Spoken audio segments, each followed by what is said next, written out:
Holy, holy, holy is the Lord of hosts. The whole earth is full of his glory. So it means that these seraphims had vocal power. And what they kept saying now revealed the environment. The environment was an environment of holiness. So Isaiah chapter 6 reveals the revelation of the holiness of God, and it was in that environment that seraphims were found. They were crying, holy, holy, holy is the Lord.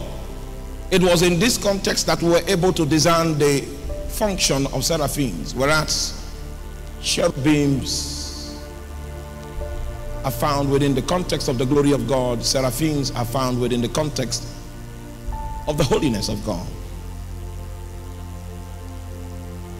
Cherubims were creatures. If you see the way the Holy of Holies was designed, there were two such cherubims that were covering cherubs. And you will find them extending their wings to the left and to the right and making a bridge with their wings so that they can protect the holiness of God and also protect the priest from the holiness of God. See, the cherubims they protect the holiness of God and protect you from the glory of God. No, they protect the glory of God and protect the priest that will come minister in the Holy of Holies from the glory of God. Because there are dimensions of the glory of God that if that priest should look upon, he will not even leave. So you find cherubims within the warehouse of the essence of God's glory. But seraphims are found within the holiness of God. When the holiness of God is on display, these creatures are there to protect that holiness. So this was a hallowed vision that this man saw. And I'd like you to take note of the presentation made by the seraphs. They said, holy, holy, holy is the Lord. The whole earth is full of his glory. Even though the Lord is holy, the whole earth was not full of holiness. He is holy, and the whole earth is full of what? His glory. And that shows us the connection between holiness and glory. Holiness happens to be the back end of glory. If you are developing a website or a software, it has a back end where the interactions of all the programming languages collocate. It's not nice to the eyes. It's a lot of mathematics. A lot of mathematics goes down to produce the back end. And then there is also a front end, which is some softer programming languages like Java.